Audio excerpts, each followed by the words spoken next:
Bulletin में सबसे पहले आपको बताएं कि मुल्क में कोरोना केसेस की शरह में मामूली कमी आई है। ताज़ा आदादोशुमार भी आपसे शेयर करें। पाकिस्तान में कोरोना से मजीद 43 अफराद इंतकाल कर गए हैं।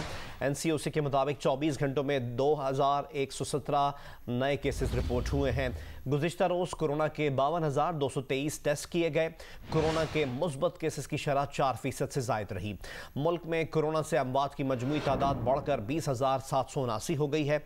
कोरोना के एक्टिव केसेस की तादाद 59,033 है।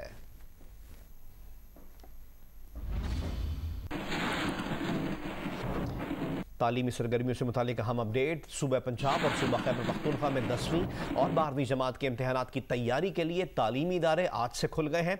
वज़ीर तालीम पंजाब मुराद रास का कहना था कि तालीमी इदारों को एक दिन में 50% तलबा को बुलाने की इजाज़त होगी।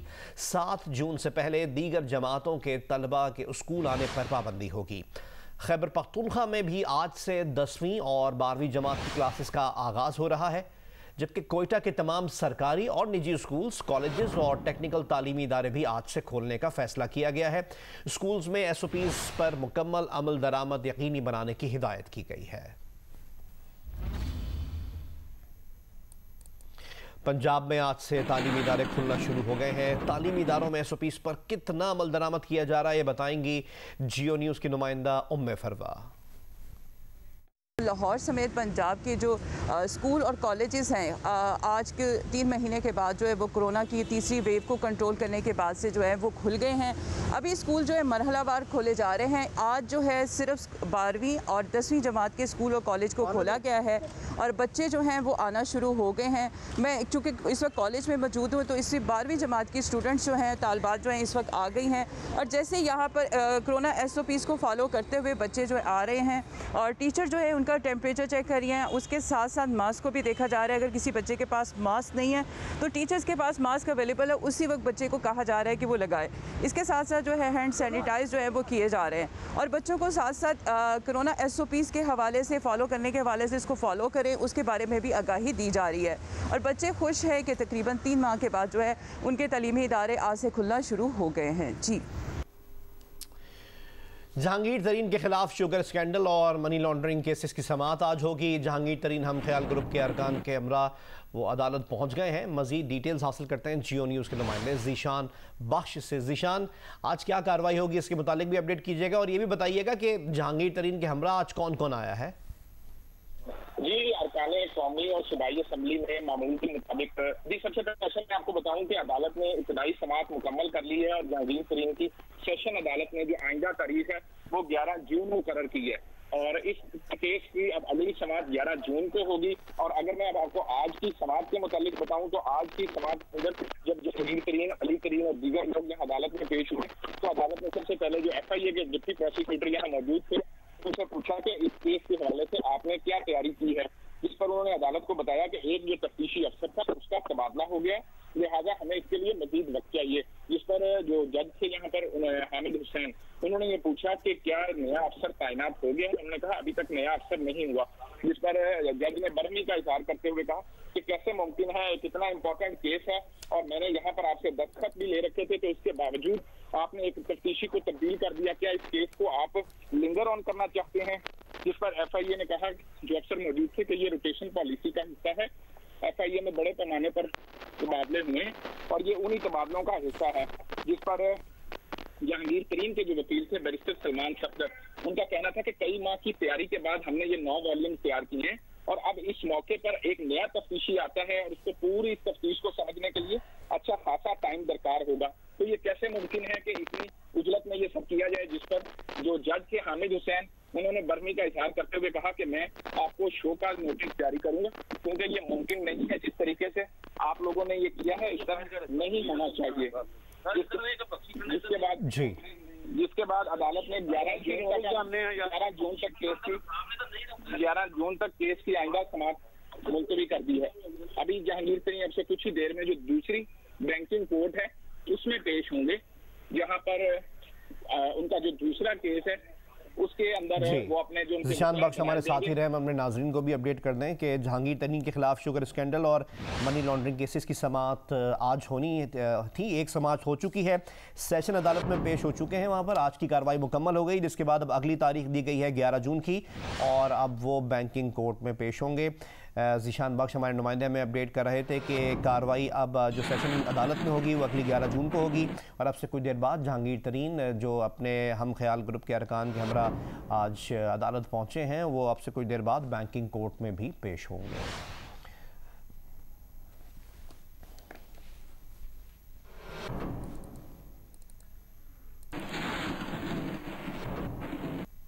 जहांगीर तरीन की पेशी से मुतालिक आपको अपडेट करते रहेंगे। कुछ दीगर खबरें शामिल करें और आपको बताएं कि मुल्तान के इलाके कादिरपुर की कॉटन फैक्ट्री में लगी आग पर तकरीबन 41 घंटे बाद काबू पा लिया गया है। कूलिंग का अमल जारी है। फायर ब्रिगेड की 20 गाड़ियों ने आग बुझाने के अमल में हिस्सा लिया। फैक्ट्री के 3 गोदामों की छतें गिर गईं। इस दौरान आग में झुलसकर 4 अफराद जख्मी हो गए। आग बुझाने में इतनी देर क्यों लग गई, इसकी वजह बता रही हैं नुमाइंदा जियो न्यूज़ मैमूना सईद। जी, मुल्तान के इलाका कादिरपुरा में कॉटन फैक्ट्री में हफ्ते की दोपहर आग लग गई थी और आग लगने की वजह जो है वो बॉयलर फटने का बताया जा रहा है कि जैसे ही फैक्ट्री का बॉयलर फटा तो उसके बाद जो है फैक्ट्री में आग भड़क उठी। इब्तदाई तौर पर जो आग भड़की वो रुई की गांठों में भड़की जो कि फैक्ट्री के ओपन एरिया में पड़ी हुई थी और उसने आहिस्ता आहिस्ता जो उसके गोदाम थे उनको भी अपनी लपेट में ले लिया। 2 रोज़ तकरीबन मुकम्मल होने को है, लेकिन आग के ऊपर मुकम्मल तौर पर अब तक काबू नहीं पाया जा सका है। बहुत बड़ी मालियत में जो है इसका नुकसान हुआ है। इस वक्त जो है रेस्क्यू 1112 के मुताबिक आग पर काबू तो पा लिया गया है, लेकिन कूलिंग का अमल जारी है और बार बार उसमें जो है आग भड़कने का खदशा भी होता है। 20 फायर टेंडर जो हैं वो आग बुझाने के और कूलिंग के अमल में जो है वो हिस्सा ले रहे हैं, जबकि 5 फायर टेंडर जो हैं वो दूसरे अजला से मंगवाए गए हैं। इसके साथ ही साथ जो है 100 से ज़ायद फायर फाइटर्स ने इस आग बुझाने के अमल में हिस्सा लिया है और अब भी मौके पर मौजूद हैं।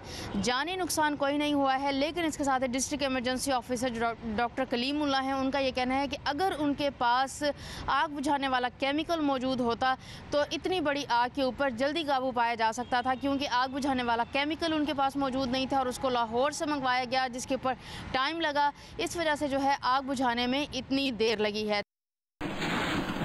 बहुत बहुत शुक्रिया मैमूना सईद, हमें अपडेट करी थी मुल्तान से। और अब आपको बताएं कि कराची के मुख्तलिफ इलाकों में गैर एलानिया लोड शेडिंग का दौरानिया बढ़ गया है। कराची के कई इलाकों में रात के औकात में भी बिजली की फरहमी मुअत्तल रहना मामूल बनता जा रहा है। इसकी डिटेल से हमें आगाह करेंगे नुमाइंदा जियो न्यूज़ कमर अली। गर्मी की शिद्दत में इजाफे के साथ ही शहर के मुख्तलिफ इलाकों में लोड शेडिंग में भी इजाफा हो गया है। लांडी, मलीर, कोरंगी में जो है रात के मुख्तलिफ इलाकों में गैर एलानिया लोड शेडिंग का सिलसिला जारी रहा। शहरी जो है बिजली की फरहमी से महरूम रहे और रात के मुख्तलिफ इलाकों में शहरी जो है वो रात जाग कर गुजारने पर जो है वो मजबूर रहे। इसी तरह जो है नॉर्थ कराची, न्यू कराची, सुजानी और इससे मुल्हिका इलाकों में भी रात के लोड शेडिंग का सिलसिला जारी रहा। शहरियों का कहना है कि जब के इलेक्ट्रिक से जो है वो लोड शेडिंग से मुतालिक हेल्पलाइन पर पूछा जाता है तो तसल्ली बख्श जवाब भी नहीं दिया जाता। इसी तरह शहर के मुख्तलिफ इलाके नाज़माबाद, नॉर्थ नाज़माबाद समेत दीगर इलाकों में भी यही सूरत हाल रही। वक्त वक्त से गैर एलानिया लोड शेडिंग का सिलसिला जो है वो शहर भर में जारी है। जिन इलाकों को जो लोड शेडिंग से इस्तिस्ना दिया गया है उन इलाकों में भी गुज़िश्ता कुछ दिनों से जो है वो वक्त वक्त से लोड शेडिंग का सिलसिला जारी है। हैदराबाद में शदीद गर्म मौसम में बिजली की एलानिया बंदिश के साथ साथ गैर एलानिया तवील बंदिश जारी है, जिसके बायस हैदराबाद के शहरियों को शदीद मुश्किलात का सामना है। इसकी डिटेल से हमें आगाह करेंगे अली नईम। हैदराबाद इन दिनों शदीद गर्मी की लपेट में है। दर्जा हरारत 45 डिग्री सेंटीग्रेड को छू रहा है। ऐसे में हेस्को की जानिब से 10 से 12 और बाद इलाकों में 16 घंटों की बिजली की तवील बंदिश की जा रही है, जिसके सबब शहरी बेहाल होकर रह गए हैं। यही वजह है कि एहतजाजी मुजाहरे मामूल बनते जा रहे हैं। लाइट है नहीं, मरीज लोग हैं, दिल के मरीज है, घर छोटे छोटे हैं, हम बाहर नहीं जा सकते हैं भाई, कोरोना और रात को पुलिस नहीं छोड़ती, बोलता आप घरों में जाओ, घर में जाते हैं तो लाइट नहीं है। बिजली की तवील बंदिश के साथ इन दिनों ट्रांसफार्मर्स की खराबी एक अहम मसला है। जिस इलाके में ट्रांसफार्मर खराब हो जाए तो वहाँ कई रोज बिजली बंद रहती है। जिसको ट्रांसफार्मर का बोलो वो अब डाला यही बोलता है 40,000 दे दो, 50,000 दे दो। न पानी है, न बिजली है, न गैस है, हम कमा नहीं सकते, हम कैसे करें, हमारे घर में परेशान है। हैस्को तर्जुमान का कहना है कि 80% लॉसेस के हामिल फीडर्स पर 12 और 10% से कम पर 0 लोड शेडिंग है। शहरियों का मुतालबा है कि बिजली की गैर एलानिया लोड शेडिंग का खात्मा करके रिलीफ फराहम किया जाए। कैमरामैन काजी शकील के साथ अली नईम, जियो न्यूज़, हैदराबाद। और अब आपको बताएं कि 1 जून से डीजल 4 रुपये 30 पैसे फी लीटर महंगा करने की तजवीज़ दी गई है, जबकि पेट्रोल और मट्टी के तेल की कीमतों में मामूली इजाफा हो सकता है। ज़रा ये बताते हैं कि लाइट डीजल की कीमत मौजूदा सतह पर बरकरार रखने की तजवीज़ है। ओगरा ने पेट्रोलियम मसनूआत की कीमतों में रद्दोबदल से मुताल्लिक ये तजवीज़ पेट्रोलियम डिवीजन को जमा करवा दी है। हतमी फैसला इन पर वज़ीर आज़म करेंगे।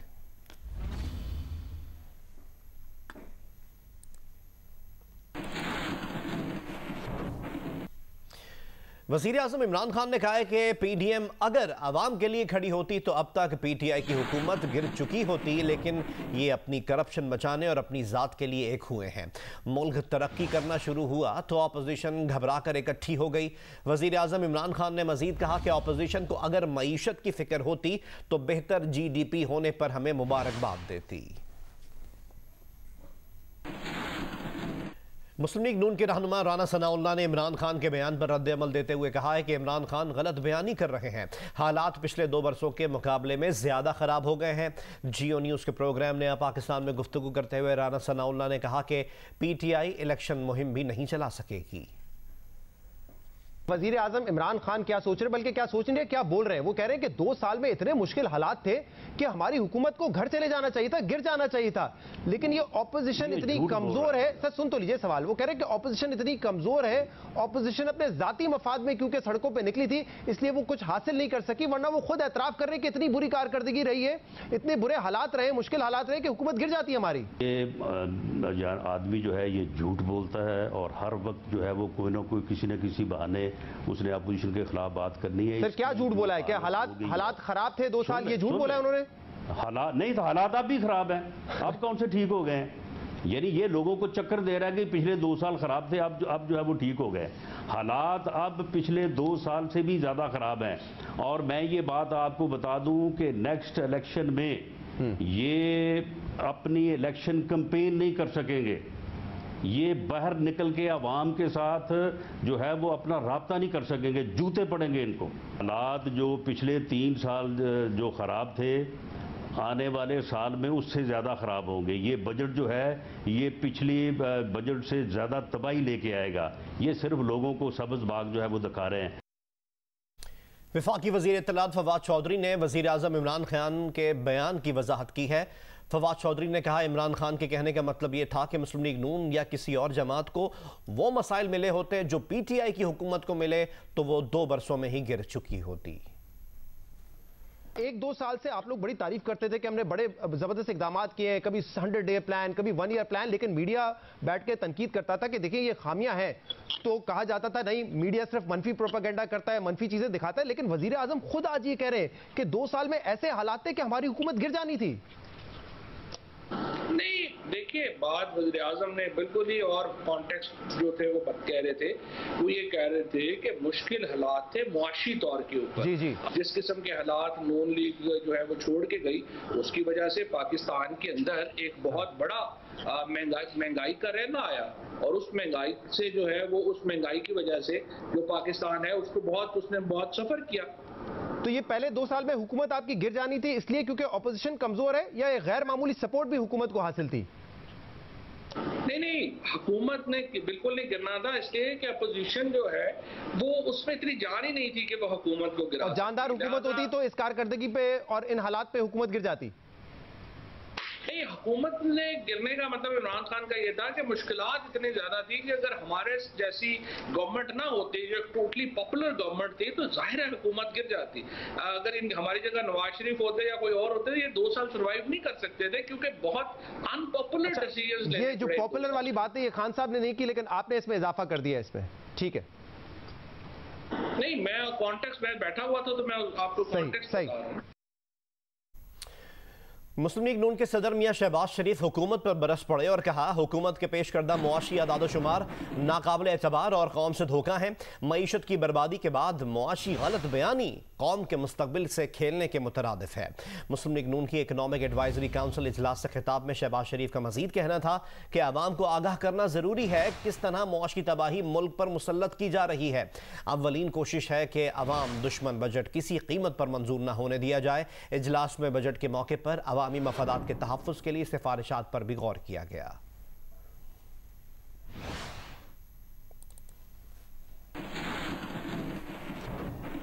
पीपल्स पार्टी के चेयरमैन बिलावल भुट्टो जरदारी ने पीडीएम के इजलास को कन्फ्यूजन का शिकार करार दे दिया। कहा जब तक अपोजिशन जमातें पुराने एक्शन प्लान पर वापस नहीं आएंगी उस वक्त तक पीडीएम का हिस्सा बनने का फायदा नहीं। बिलावल भुट्टो जरदारी ने मशवरा दिया कि अपोजिशन जमातें बजट में हुकूमत के खिलाफ अपना वोट इस्तेमाल करें। अपोजिशन के पास अदम एतमाद का ऑप्शन था जिससे ना बुजदार रहते और ना ही वजीर आजम। नालायक, नाअहल और सेलेक्टेड हुकूमत के सामने दीवार बनकर मुकाबला करेंगे। हुकूमत का मईशत का बयानिया झूठ पर मबनी है।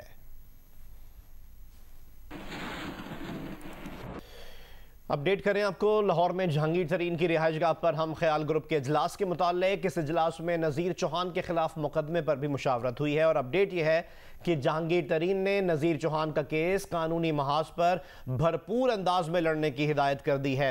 लाहौर में जहांगीर तरीन की रिहाइशगाह पर हम ख्याल ग्रुप के इजलास में नज़ीर चौहान के खिलाफ मुकदमे पर भी मुशावरत हुई। अपडेट यह है कि जहांगीर तरीन ने नज़ीर चौहान का केस कानूनी महाज पर भरपूर अंदाज में लड़ने की हिदायत कर दी है। ये मनाजिर भी आप देख रहे हैं, लाहौर में जहांगीर तरीन की रिहाइशगाह के मनाजिर हैं जहां हम ख्याल ग्रुप के अरकान यहाँ पर मौजूद हैं। इस इजलास में जहां मुख्तलिफ नुकात पर गौर किया गया, वहीं अपडेट यह है कि नज़ीर चौहान के खिलाफ जो मुकदमा है उस पर भी मुशावरत हुई है। जहांगीर तरीन ने नज़ीर चौहान का केस कानूनी महाज पर भरपूर अंदाज में लड़ने की हिदायत कर दी है।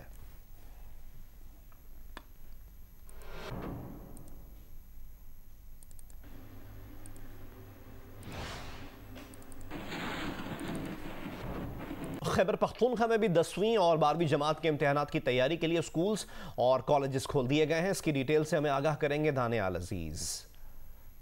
जी बिल्कुल, खैबर पख्तूनख्वा में आज से बाकायदा तौर पर 10वीं और 12वीं क्लासेस का आगाज़ होगा। इन क्लासेस का जो है इम्तिहानात होंगे।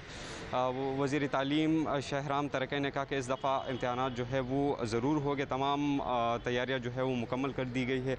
इसके अलावा महकमा आला तालीम ने भी सूबे भर में आज से कॉलेजेस निजी और सरकारी दोनों खोल दिए हैं। कोरोना वैक्सीनेशन के हवाले से एलामिया जारी कर दिया गया है कि 5 जून तक तमाम असातिज़ और बाकी अमला को वक्त है कि वो 5 जून तक वैक्सीनेशन करे। उसके बाद स्कूल्स या कॉलेजेस में असातिज़ा या बाकी अमला को बग़ैर कोरोना वैक्सीनेशन सर्टिफिकेट का नहीं छोड़ा जाएगा। जी, गुजरांवाला शहर के गुंजान आबाद इलाकों से पतंगबाजों को पकड़ने के लिए पुलिस ने ड्रोन कैमरे का इस्तेमाल शुरू कर दिया। ड्रोन कैमरे से लैस पुलिस टीमें कैसे काम करेंगी ये बता रहे हैं राना अंसर। अब जो भी पतंग उड़ाएगा ड्रोन कैमरे की आंख से बच नहीं पाएगा, क्योंकि गुजरांवाला पुलिस ने पतंगबाजों को पकड़ने के लिए ड्रोन कैमरे इस्तेमाल करना शुरू कर दिए हैं। पुलिस की खसूसी टीमें शहर के गुंजान आबाद इलाकों की ड्रोन कैमरों से 24 घंटे निगरानी करेंगी। जो भी पतंग उड़ाएगा वो पकड़ा जाएगा। गुजरांवाला पुलिस ने तकरीबन कोई 200 के करीब FIR रजिस्टर की हैं, लोगों को गिरफ्तार किया है। ज्यादा मसला हमें अंदरूनी शहर में होता है जहाँ पे गलियां छोटी हैं, तो वहाँ पे ड्रोन टेक्नोलॉजी का हम यूज करेंगे। धाती डोर आ जाने के बाद से पतंगबाजी एक खेल नहीं बल्कि ऐसा खूनी शौक बन चुका है जो राह जाते किसी भी शहरी की जान ले सकता है। पुलिस का खूनी खेल के खिलाफ ड्रोन कैमरों का इस्तेमाल खुश आइन है।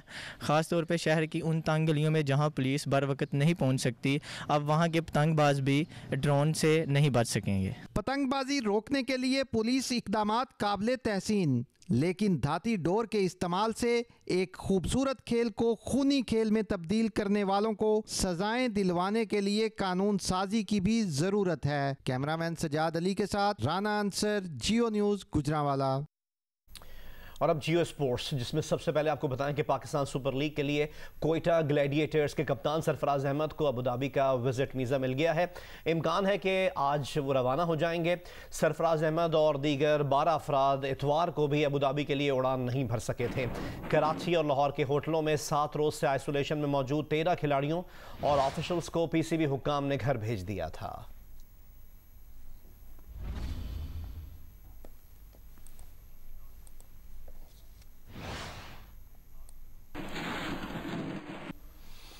टोक्यो ओलंपिक्स के लिए पाकिस्तानी दस्ते के chef D mission Pakistan Olympic association के नायब सदर ब्रिगेडियर ज़हीर अख्तर होंगे। उनकी सरबराही में पहला इजलास हुआ, जिसमें तमाम ज़रूरी मामलात और तैयारियों का जायजा लिया गया। पाकिस्तान ओलंपिक एसोसिएशन ने इस साल जुलाई में जापान के शहर टोक्यो में होने वाले ओलंपिक गेम्स के लिए पाकिस्तानी दस्ते के शेफ डी मिशन का ऐलान कर दिया है। एसोसिएशन के नायब सदर ब्रिगेडियर ज़हीर अख्तर पाकिस्तानी दस्ते के सरबराह होंगे। पीओए के सेक्रेटरी खालिद महमूद के मुताबिक एसोसिएशन के सदर आरिफ हसन की हिदायत पर शेफ डी मिशन की सरबराही में पहला इजलास हुआ, जिसमें तमाम जरूरी मामलात और तैयारियों का जायजा लिया गया। खालिद महमूद के मुताबिक इजलास में कोविड प्रोटोकॉल्स को सख्ती से यकीनी बनाने पर इत्तेफाक हुआ है। नामवर शोबिस शख्सियात और लाहौर कलंदर्स की मैनेजमेंट ने वैक्सीनेशन से मुताल्लिक अफवाहों को मुस्तरद करते हुए शहरियों से अपील की है कि वो अपने आप को महफूज बनाने के लिए जल्द अज जल्द वैक्सीनेशन कराएं। डिप्टी कमिश्नर लाहौर कहते हैं मुआशी, सकाफती और तालीमी और खेलों की सरगर्मियों के दोबारा आगाज़ के लिए वैक्सीनेशन की तरफ आना होगा। लाहौर से हमें रिपोर्ट करेंगे नुमाइंदा जियो न्यूज़ आसम मलिक। ज़िले इंतजामिया के ज़ेरे एहतमाम कोरोना वैक्सीनेशन मुहिम मेगा आगाही इवेंट का इनकाद। लाहौर कलंदर के CEO राना आतिफ का कहना था कि सबका वैक्सीनेशन लगवाना बहुत ज़रूरी है। अवाम सोशल मीडिया पर चलने वाली अफवाहों पर कान न धरें। उनका कहना था कि अगला PSL लाहौर में मुनक़िद करवाने के लिए लाहौरियों को ज़्यादा से ज़्यादा वैक्सीनेशन कराना चाहिए। हमने भी अपने आप को वैक्सीनेशन करवा ली, स्पेशली मैंने 2 डोजेज़ करवा ली और ये जो सारे लोगों ने सोशल मीडिया पर बातें फैलाई हुई हैं कि इसके कोई साइड इफ़ेक्ट्स हैं, तो उस तरह का कोई साइड इफ़ेक्ट नहीं आया। PSL जो है वो अबू धाबी जारी है, सो नेक्स्ट PSL जो है वो पाकिस्तान में होनी चाहिए। तो हमने डिस्ट्रिक्ट गवर्नमेंट के साथ मिल के ये इनिशिएटिव लिया कि इंशाल्लाह हम अगले 6 महीनों के अंदर पूरी जो लाहौर की पॉपुलेशन है उसको वैक्सीनेट करने की कोशिश करेंगे। डिप्टी कमिश्नर लाहौर मुदस्सर रियाज मलिक ने कहा कि मेगा आगाही इवेंट कराने का मकसद वैक्सीनेशन लगाने के रुझान को बेहतर बनाना और अगले 6 माह में 70 लाख लाहौरियों को वैक्सीन लगाना है। डिस्ट्रिक्ट एडमिनिस्ट्रेशन लाहौर पहली एडमिनिस्ट्रेशन है जिसने अपने लिए ये टारगेट सेट किया कि हमने यहाँ के एटलीस्ट 70% एडल्ट्स को जो 18 साल से ऊपर है उनको वैक्सीनेट करना है, वो magic number of herd immunity achieve करें और हमने बिजनेसेस को ओपन करें। अदाकार अली जफर, फैसल कुरैशी, नबील अहमद, गुलकार इब्रारुल हक और दीगर शोबे सितारों ने कहा कि कोरोना को हराना है तो वैक्सीनेशन को लाजिम बनाना है। अदाकारों ने वैक्सीन की आगाही की इस मुहिम के लिए पंजाब हुकूमत का शुक्रिया अदा किया। जो फासले बढ़ गए हैं उसका एक ही है कि हम जो है वो बहुत जल्द वैक्सीनेशन कराएं। वैक्सीनेशन करवाएं, दिस इज़ वेरी इंपॉर्टेंट। आपके लिए ज़रूरी है, आपकी फैमिली के लिए ज़रूरी है। हमारी चूँकि अंडरलाइंड हेल्थ कंडीशंस वाले जो लोग हैं उनको इंतहाई ज़रूरी है, उनके लिए ये लाइफ सेविंग है। तकरीब में बताया गया कि यौमिया 50,000 का टारगेट था, लेकिन कल हफ्ते के रोज 44,000 से ज्यादा शहरियों की वैक्सीनेशन हुई। वैक्सीनेशन मुकम्मल होने से ही मईशत खुलेगी। यौमिया 1 लाख लाहौरियों की वैक्सीनेशन का हदफ मुकर्रर कर रहे हैं। कैमरामैन ख्वाजा आमिर के साथ आजम मलिक, जियो न्यूज़ लाहौर। NCOC ने आज़ाद कश्मीर असम्बली के इंतखाबात 2 माह के लिए मुलतवी करने की तजवीज़ दे दी है। इंतखाबात मुलतवी करने के लिए NCOC ने chief election commissioner Azad Kashmir को मुरासला भी लिख दिया है, जिसमें कहा गया है कि माह जुलाई में इंतखाबात का इनेकाद कोरोना वायरस के तेज़ी से फैलाव का बायस बन सकता है। इस वक्त आपको बराह रास्त लाहौर लिए चलते हैं, जहाँ जहांगीर तरीन मीडिया से गुफ्तगू कर रहे हैं। तो हो गए ये काम करते हुए, आते हैं, तारीख मिलती है, फिर जाते हैं। इससे पहले हम कुछ दोस्त मेरे साथ इकट्ठे हुए थे यकजहती में, और अभी भी अल्लाह के फजल से मेरे साथ खड़े हुए हैं। इन तमाम दोस्तों ने प्राइम मिनिस्टर साहब को रिक्वेस्ट की थी कि इनको टाइम दिया जाए ताकि वो बराह रास्त अपने पार्टी लीडर से बात करना चाहते थे। उस नशिस्त में तफसीली बात हुई और खान साहब ने वादा किया कि ये एक आज़ाद पार्टी के रुकन को, सीनियर रुकन को लगाया जाएगा। और उन्होंने अली जफ़र साहब का नाम लेके कहा कि ये अब तफ्तीश करेंगे, दोनों तरफ से देखेंगे और मुझे रिपोर्ट पेश करेंगे कि इसमें जहांगीर तरीन जो कहता है वो सही है, उसमें हकीकत है, या जो दूसरे कहते हैं उसमें हकीकत है। अली ज़फ़र साहब को मैं बहुत इंतहाई रिस्पेक्ट करता हूँ। उन्होंने बड़ी मेहनत की, बड़ा टाइम लगाया और अपनी पूरी जो तफ्तीश जो उनकी इन्वेस्टिगेशन थी उसको मुकम्मल कर लिया। हमें उम्मीद थी कि अभी तक उनकी रिपोर्ट मंजर आम पे आ जाएगी, मगर अभी तक नहीं आई। आज मई का आखिरी दिन है। उन्होंने कहा था कि मई के महीने में मैं रिपोर्ट पेश कर दूंगा। ये भी क्या सराहियाँ हैं कि उन्होंने प्राइम मिनिस्टर को ज़ुबानी रिपोर्ट दे दी है। ये भी क्या सराहियाँ हैं कि वो रिपोर्ट जो है वो काफ़ी हमारे लिए मुस्बत है, मेरे लिए मुस्बत है, मगर अभी तक वो मंजर आम पे नहीं आ रही। और हमने इंसाफ मांगने निकले थे। प्राइम मिनिस्टर साहब ने इंसाफ का वादा किया था और हमारी अब रिक्वेस्ट है कि बहुत दिन गुजर गए, अब इंसाफ मिल जाना चाहिए। जैसे इंसाफ को अगर देर हो जाए तो फिर सही इंसाफ नहीं मिलता। इंसाफ का टाइम आ गया है। मुद्दाना गुजारिश है कि जो भी अली ज़फ़र साहब ने अपनी रिपोर्ट में कहा है उसके ऊपर एक्शन लिया जाए और जो भी बात है वो मंजर आम पे अवाम के सामने आनी चाहिए।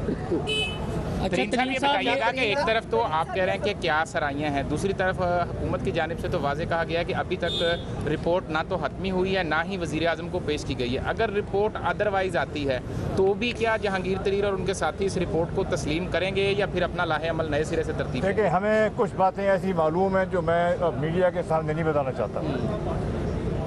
अगर ये बात है कि जब आएगी रिपोर्ट और जो भी होगा मैं उस मीडिया के सामने हर चीज़ खोल के रख दूंगा। अच्छा तरीन साहब, ये बताइएगा कि इस बात की तइद या तस्दीक कर दें कि क्या इस्लामाबाद में आपकी किसी आला सरकारी अहदेदार से मुलाकात हुई और इमरान खान और आपके दरमियान जो ग्रंटर हैं वो मुतहरिक हुए हैं? और दूसरा ये बता दें, आप इतने मैच्योर सियासतदान हैं, क्या ख़वातीन की जो लड़ाई है आपस में जेलसी और चपकलश को सियासी लड़ाई में बदलना चाहिए? आपको बताएं मैं कहाँ से आपको अर्ज़ करूँ, मेरी किसी हुकूमत के आला अहदेदार से मुलाकात नहीं हुई, बिल्कुल कोई मुलाकात नहीं हुई। ये खबर गलत है और मिसअंडरस्टैंडिंग के ऊपर मबनी है। कोई ऐसी बात नहीं है। हम अपना केस लड़े अदालत में और हम अली ज़फ़र साहब के साथ जो है इंतज़ार कर रहे हैं उनकी रिपोर्ट का।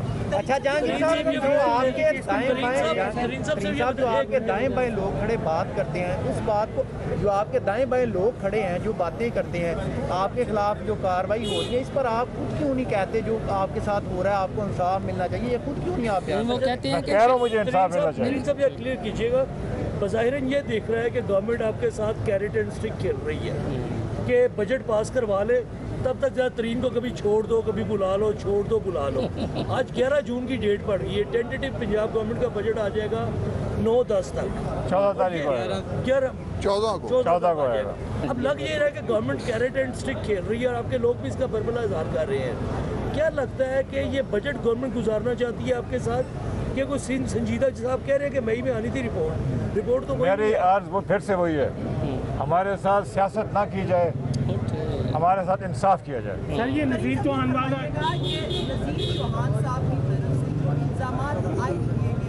इस मौके पर आए कि जब आपका केस चल रहा है, ये तासुब दिया जा रहा है कि शायद आप दबाव डालना चाहते हैं, बात इस वक्त क्यों नहीं की गई कि जब शहजाद अकबर को काबीना के अंदर शामिल किया गया? देखें, ये बात जो है सारी बिगड़ी है जब नज़ीर चौहान के ऊपर एक FIR की गई है। उस FIR के बारे में नौमान साहब और बाकी हमारे जो दोस्त हैं वो सही मौके पे और सही वक्त पे बात करेंगे। अच्छा तरीन साहब, लास्ट में बता दें, हुकूमती ओहदेदार जिसमें डॉक्टर फरदौसा शिकवान है वो ये कहती हैं कि नुमान लंगरियाल या राजा रियाज तो मुझे इंसाफ मिलना चाहिए, सियासत ना की जाए, ये कहना है जहांगीर तरीन का, जो लाहौर में मीडिया से गुफ्तगू कर रहा है।